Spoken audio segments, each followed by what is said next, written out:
नागौर बिना हिंदुस्तान को राज संभव नहीं हो। ही वास्ते मुगल काल के महीने अकबर भी 2 महीना रिया।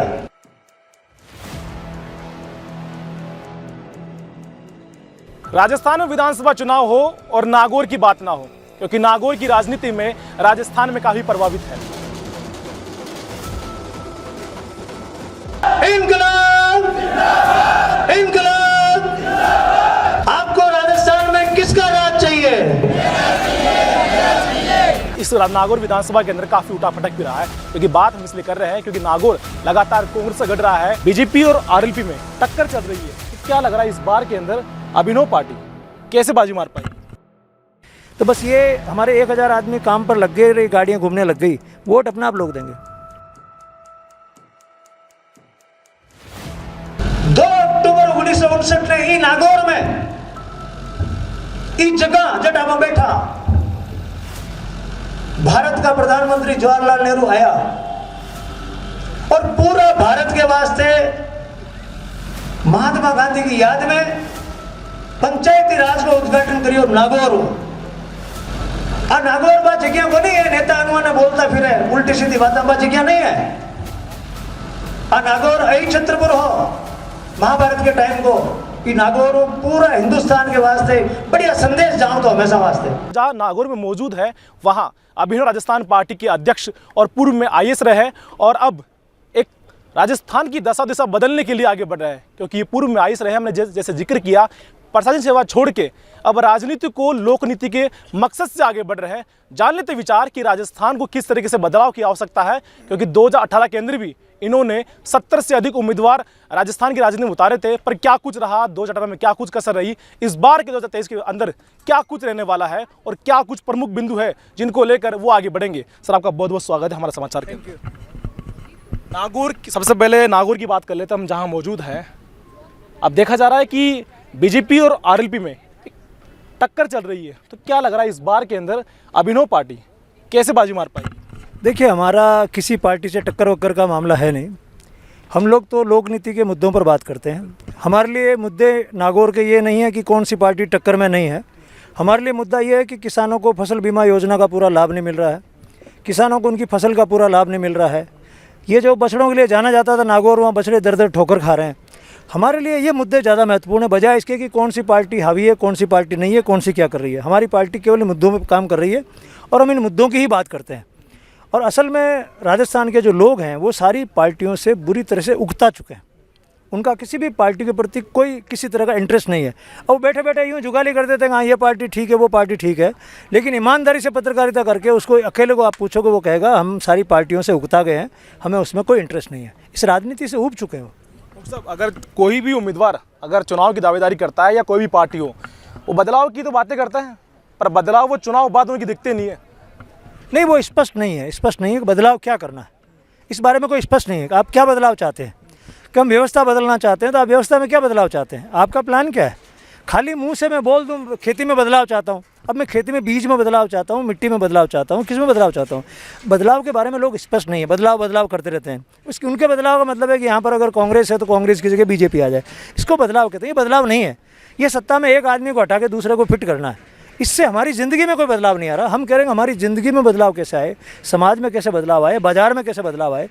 बदलाव का हमारा मतलब ये है, और ये भाषा ही हमको पूरे भारत में बोलनी होगी, तब हम विकसित देश या प्रदेश बन पाएंगे। और जब तक हम ये पार्टियों के खेल में खेलते रहेंगे, इनकी बातें, इनके मुद्दे, ये चोर वो चोर, ये बातें करते रहेंगे, तब तक बदलाव आएगा नहीं। हमारी ज़िंदगी ऐसी रहेगी। नागौर की ऐसी तरह है जहाँ पंचायती राज व्यवस्था की शुरुआत हुई, पहले जिला प्रमुख लिखाराम बने यहाँ से। आज आपने हुंकार भरी है, और आज जब हम मंच पे था तो मैं नीचे कवरेज कर रहा था, लोगों से सुन पा रहा था कि आप डॉक्टर साहब काफ़ी बदलाव करेंगे। प्रमुख तौर पे 3 बिंदु क्या रहेंगे कि जैसे हम आते हैं इन पे पहला काम किया जाएगा? सबसे पहले लोगों की इज्जत बढ़े। ऑफिस में जाए तो हर आदमी की इज्जत बढ़े, उसको लगे कि मैं किसी भी ऑफिस में जाके नमस्ते करके अपना काम करवा सकता हूँ। ये सबसे पहले चाहते हैं। दूसरा, हम चाहते हैं कि हर आदमी की एक सर्टेन आमदनी हो जिसमें अपने परिवार के साथ आराम से रह सकता है। और महीने की 50,000 से लाख रुपए की आमदनी राजस्थान के हर परिवार को चाहिए, अगर वो इस बाज़ार के साथ ठीक से जीना चाहता है तो। और तीसरी बात, उसको जो सुविधाएँ हैं, शिक्षा की, चिकित्सा की, सड़क पानी बिजली की, ये सुविधाएँ उसको ठीक से मिल जाए। ये 3 चीज़ें राजस्थान के लोगों को चाहिए। प्रॉब्लम ये है कि वो कह नहीं पा रहा कि हमको चाहिए क्या। तो कुछ भी नहीं बोल पा रहा, इसलिए ये भी मजे ले रहे हैं। कोई सोच रहा है इनको मोबाइल चाहिए, कोई सोच रहा है इनको 500 रुपये का सिलेंडर चाहिए। वो इस तरह की बातों से बहका रहे हैं और असल बात से ध्यान भटका रहे हैं। असल में सबको यही चाहिए, किसी से पूछिए इज्जत चाहिए, वो कहेगा चाहिए, आमदनी ठीक चाहिए, ये भी चाहिए, तो बोल क्यों नहीं रहो, बोले इसकी कोई बात ही नहीं कर रहा है। हम उनकी बात कर रहे हैं, उनको ये चाहिए। इसलिए होना यह है कि हमारी बात उनको समझ में आ गई तो ये दूसरी पार्टियों से मुंह मोड़ लेंगे और राजस्थान के सारे बड़े नेता जिनको आप सोच रहे हो वो टिकट बांट रहे हैं, वो खुद बुरी तरह से हारेंगे, उनकी जगह जीत नहीं पाएंगे। साहब, आप खुद सरकारी सर्वेंट रहे हैं। लोग कहते हैं कि सरकारी उसका काम बहुत धीरे तरीके से होता है। आप भी प्रशासन सेवा से गुजरे हैं, अब राजनीति को लोक नीति बनाने के मकसद से आगे बढ़ रहे हैं, तो लोगों के काम जल्दी कराने में किस तरह की रूपरेखा तैयार की जाएगी? देखिए, सिस्टम बना हुआ सारा का सारा, केवल इसमें इच्छा शक्ति की कमी है। जो लोग ऊपर बैठे हैं, जो मिनिस्टर्स हैं, जो चीफ मिनिस्टर्स हैं, उनकी इच्छा शक्ति नहीं है, उनको काम कराना आता नहीं है। मैं आपको चैलेंज से कह रहा हूँ, राजस्थान में कृषि मंत्री है, मैं गांव में जाके पूछता हूँ लोगों से, वो खेती का मंत्री आपने कभी देखा? वो कहते हमने देखा ही नहीं, वो कौन है? लोग जानते ही नहीं खेती वाला मंत्री कौन है। मैंने स्कूल में जाकर पूछा शिक्षा मंत्री कौन है, बोले कौन, हम देखा ही नहीं आज तक। ना शिक्षा मंत्री खेत में स्कूल में जाता है, ना खेत का जो मंत्री खेत में जाता है, ना कोई गृह मंत्री नाम की कोई चीज़ है, कोई पानी वाला मंत्री जाके लोगों से नहीं पूछता पानी कितने दिन में आता है। इस तरह के लोग वहाँ बैठे हैं, तो नीचे वाला सिस्टम कैसे काम करेगा? अगर वो लोग मैदान में उतरेंगे, जैसे हमारे ये कलेक्टर हैं, ये फसल बीमा में कटाई प्रयोग करने खुद खेत में चले गए। अब जब ये चले गए तो पटवारी भी भाग के जाएंगे। अगर कृषि मंत्री खुद चला जाता तो सारे कलेक्टर चले जाते। तो बात वहाँ अटकी हुई है कि जिन लोगों के पास पावर है, असल में पावर होती है मंत्रिमंडल के पास।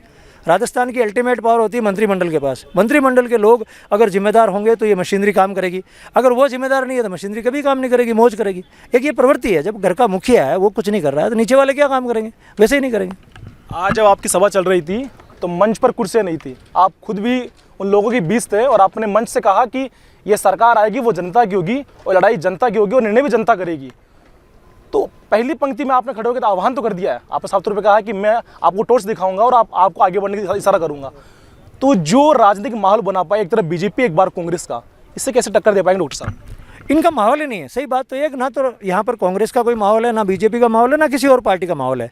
असल में जनता सुस्त है, अभी सुस्त है और अपनी मुद्दों के बारे में बात नहीं कर पा रही है। वो जैसे ही अपने मुद्दों के बारे में बात करेगी उसके बाद आपको लगेगा कि ये पार्टियां गए काल की बात हो गई है, ये कहीं टिकेगी नहीं, इनमें कोई रुचि नहीं है। और ये अंधेरे में लठ मार रही है, इधर से उधर, किसी को इधर धक्का देती है, इधर धक्का देती है। हम इनके बीच में उजाला कर रहे हैं, जैसे ही उजाला हुआ तो इनको अच्छे बुरे का ध्यान हो जाएगा और लगभग पड़ भी गया ध्यान। अब केवल हमको 1 महीने में हमारे संगठन को इस तरह से मजबूत करना है कि 200 विधानसभाओं में हमारे लोग क्रांतिकारियों की तरह काम पे लग जाएं, गाँव-गाँव में पहुँच जाए, और वो काम होते ही हम किसी को भी चुनाव हरा देंगे। आपको लगेगा ये पार्टी इतने दिन चुनाव जीत कैसे रही थी? 18 के अंदर आपने 100 के लगभग उम्मीदवार उतारे थे, क्या कोई कसर रही कि उम्मीदवार ने जीते नहीं? एक तो हम लोग उस समय बहुत नए थे, एकदम नए थे, पार्टी बने हुए 3-4 महीने हुए थे और फील्ड के मुद्दों पे हमने कोई संघर्ष नहीं किया था। हमारे पास बातें तो थी लेकिन संघर्ष कहने के लिए कुछ था नहीं। इन 3-4 सालों में हमने खूब बातों में संघर्ष किया, तब जनता को हमारे ऊपर विश्वास हुआ। जनता विश्वास करने में समय लेती है। अचानक से आप कहते हैं आदर्शवादी बात करते हैं, वो नहीं मानते, आपको फील्ड में देखना चाहते हैं। तो उन्होंने फील्ड में हमको देख लिया कि हम काम कर रहे हैं। अब हमारी पार्टी का संगठन भी मजबूत है, हर जगह हमारे संगठन में लोग बैठे हैं, उनके माध्यम से हम कह रहे हैं इस बार हम ज़्यादा सफलता अर्जित करेंगे। मंच पर आपके निशाने में प्रधानमंत्री भी रहे, राजस्थान की प्रदेश अध्यक्ष भी रहे, कांग्रेस पार्टी के लोग भी रहे, और आपने जब कहा कृषि मंत्री का जिक्र भी किया, तो इस बार की जनता का मूड क्या रहने वाला है? क्योंकि बार बार वही मुद्दे उठ के आ रहा है हिंदू मुस्लिम का। जिस तरीके से प्रधानमंत्री आज पहुंचे भी वापस मुस्लिम हिंदू का बात रही, और जब 3 दिन पहले पहुंचे थे तब भी ये बात रही। आज केवल गहलोत और कांग्रेस बीजेपी करके रह गए, प्रधानमंत्री पर कोई बड़ी घोषणा नहीं करके गए। देखिए, पूरी दुनिया में जो राजनेता है वो समाज को बांट रहा है। वो अमेरिका में गोरे काले का भेद करता है, उसने यूक्रेन में लड़ाई करा दी, रशियन भाषा बोलने वाले नहीं बोलने वाले, पूरा देश को लड़ाई में झोंक दिया।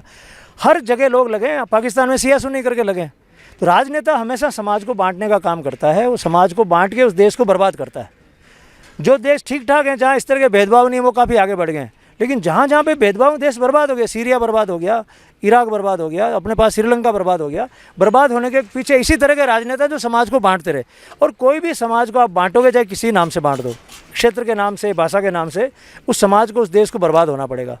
ये सब लोग जो काम कर रहे हैं वो ठीक काम नहीं है कि आप चुनाव में जीतने के लिए बांटें। आप चुनाव में जीतने के लिए अच्छे काम कर सकते हैं, नीतियों पे काम कर सकते हैं, उनका दिल जीत सकते हैं। अब उनको नहीं आता, उन्होंने कभी ये काम किया नहीं है, चाहे प्रधानमंत्री हो, मुख्यमंत्री हो, मुझे उनसे व्यक्तिगत कोई समस्या है नहीं, लेकिन मुझे लगता है उनको ठीक से काम करना चाहिए, मुद्दों पर ज़मीन पर दिखाना चाहिए काम हो रहा है। अब ये जो हवा में काम कर करके और लोगों को बेवकूफ़ बना रहे हैं, जुगाली करवा रहे हैं, ठीक नहीं है। आपके भाषण में 3 चीज़ें बार बार उभर के आ रही थी। एक तो मंडी टैक्स पशुओं के लिए और प्रशासनिक सेवा में जो लोग काम कर रहे हैं पुलिस वालों के लिए। ये इन 3 मुद्दों बार बार बात घूम के आ रही थी कि इन पर काम नहीं हो रहा है। तो जैसे ही आप आते हैं तो क्या प्रमुखता के तौर पर इन पर काम किया जाएगा, बड़ा एक्शन लिया जाएगा?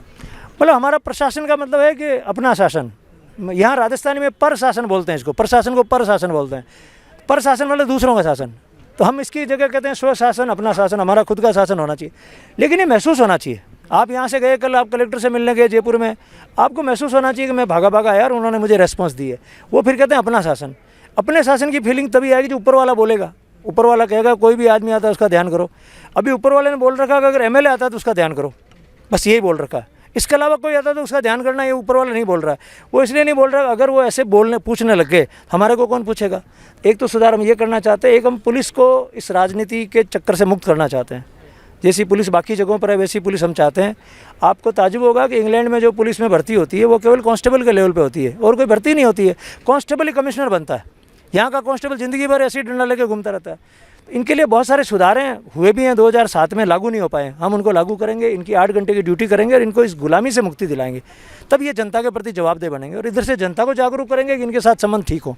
ऐसा करके सारी व्यवस्था को, समाज को, सरकार को हम लोग जोड़ेंगे, बाजार को हम लोग जोड़ेंगे। ये 3 चीज़ें हम जोड़ना चाह रहे हैं। दोनों ही पार्टी आपस में उलझी पड़ी है कि 156 हम ला रहे हैं, तो कोई बोल रहे हैं कि हम सरकार रिपीट कर रहे हैं, कोई बोल रहा है बदलाव करेंगे, तो कोई बोल रहे रिवाज बदलेंगे। तो राजस्थान में क्या कुछ होने वाला है? ये तो पागल लोग हैं, इनको सच में पता ही नहीं है, गाँव में कभी आए नहीं, इनको पता ही नहीं इन दिनों खेतों में क्या काम चल रहा है। 90% लोग खेती करते हैं, इनको पता ही नहीं है मूंग का क्या हाल है, इनको पता नहीं गंवार की फसल का इस बार क्या हाल है। ये वहीं से जयपुर से बैठे बैठे 156-58 ये करते रहते हैं और गांव का लोग को पता है कि हमारी बात तो कर नहीं रहे हैं, गांव के लोगों को मालूम है, लेकिन उनके पास अभी तक ऑप्शन नहीं आई। जैसी ऑप्शन आएगी आप सोचोगे ये 156 वाले सब घर पर बैठेंगे, आराम करेंगे, ताश खेलेंगे। राहुल गांधी जी चुनाव से पहले आए थे तो कहा था कि ये 10 दिन का वेट कीजिए, से सरकार आती है किसानों का कर्ज माफ़ हो जाएगा। मैं राहुल गांधी की गलती नहीं मानता। राहुल गांधी एक राजनेता है, वो झूठे वादे करेगा, हर राजनेता झूठे वादे करेगा, वो आपको भविष्य दिखाएगा। जैसे अभी अशोक गहलोत कह रहे हैं कि 2030 में राजस्थान विकसित करूंगा, अभी नहीं करूंगा। प्रधानमंत्री मोदी कहते हैं 2047 में देश विकसित करूंगा, अभी नहीं करूंगा। वो राजनेता आपको वर्तमान से भटका के भविष्य में ले जाता है, कभी भूतकाल की बातें करता है, वर्तमान को उड़ा देता है। राहुल गांधी ने जब ये कहा कि मैं राजस्थान के किसानों का कर्ज पूरा माफ़ कर दूंगा, तो ये गलती किसानों की है, पढ़े लिखे किसानों की। उन्होंने ये पूछा नहीं कि किसानों का कर्ज कितना है। आज की तारीख में राजस्थान में 1,43,000 करोड़ का कर्ज है। कौन माई का लाल है जो इसको माफ़ कर सकता है? कौन सी बैंक कर सकती है, कौन सी सरकार कर सकती है? जब आप कर ही नहीं सकते, किसान को मालूम होना चाहिए कि कर ही नहीं सकते, झूठ बात कह रहा है, उसका विश्वास क्यों करना चाहिए? राहुल गांधी की गलती नहीं है, वो तो और भी कह देगा, कोई और पार्टी कहते हैं कि हम माफ़ कर देंगे कर्ज, लेकिन किसान की गलती है। आपकी बेसिक चीज़ों की जानकारी रखो, कर्जा कितना है, कैसे माफ़ होगा। कोई कह रहा हम आपको ज़्यादा दाम दिला देंगे, कैसे दिला दोगे, उनसे पूछना चाहिए क्या तरीका है। तो हम यही काम कर रहे हैं 2 साल से। हम उनको कह रहे हैं कि कैसे हो सकता है, अगले से पूछो। वो पूछ नहीं रहे लोग, उनकी गलती है। तो राजनेता तो अपना काम ठीक से कर रहा है, उसने बेवकूफ़ बनाया, वोट ले लिया। मैंने बहुत सारे लोगों को सुना था कि मेरे तो 3 लाख का कर्जा, कांग्रेस को वोट दूंगा माफ़ हो जाएगा, हमारी सुनी नहीं। तो ऐसे बहुत सारे लोग थे, लेकिन उन्होंने पूछा नहीं।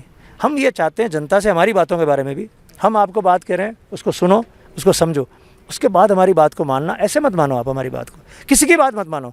इसको बोलते हैं साइंटिफिक टेम्परामेंट, यानी इसको कहते हैं वैज्ञानिक सोच, जो हमारे संविधान में लिखी थी कि भारत में ऐसे नागरिक होने चाहिए जो अपना दिमाग लगाएंगे हर बात को मानने से पहले। आचार संहिता लगने वाली है डॉक्टर साहब, का कितना बहुत कम समय बचा है। आपने कहा कि 1 महीने के अंदर अंदर 200 उम्मीदवार उतार देंगे, तो धरातल पर कैसे जल्द पकड़ बना पाएंगे आपकी, क्योंकि समय बहुत कम बचा है। एक विधानसभा में हमको 10 आदमी ठीक चाहिए चुनाव जीतने के लिए। अच्छा, बस ये इनके पास कुछ है ही नहीं कहने को। पिछली बार हम लोग 22,000 गाँव में घूम गए थे, जबकि हमारे पास कोई संगठन नहीं था। आज भी राजस्थान के हर गांव में 20 से 25 लोग ऐसे मिल जाएंगे जो हमारे समर्थक हैं, ऑलरेडी हमारे समर्थक हैं, जो हमको देख रहे हैं मोबाइल के माध्यम से कि आप जो बात कह रहे हैं उसके हम समर्थन में हैं। तो हमने वो छिड़क रखा है, मामला छिड़क रखा है, केवल चिनकारी देने की ज़रूरत है। तो बस ये हमारे 1,000 आदमी काम पर लग गए, गाड़ियाँ घूमने लग गई, वोट अपना आप लोग देंगे।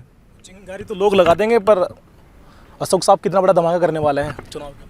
हम चुनाव जीतेंगे ये वाला, और इसलिए जीतेंगे, हमने कहा हम तो बड़े बड़े लोगों को हराएंगे, अब छोटे की तो कोई बात ही नहीं है, इसलिए जीतेंगे। हम उनको टारगेट करके हराएंगे और राजस्थान के लोगों को राजनीति से मुक्त करेंगे, ये हमने ठान रखा है।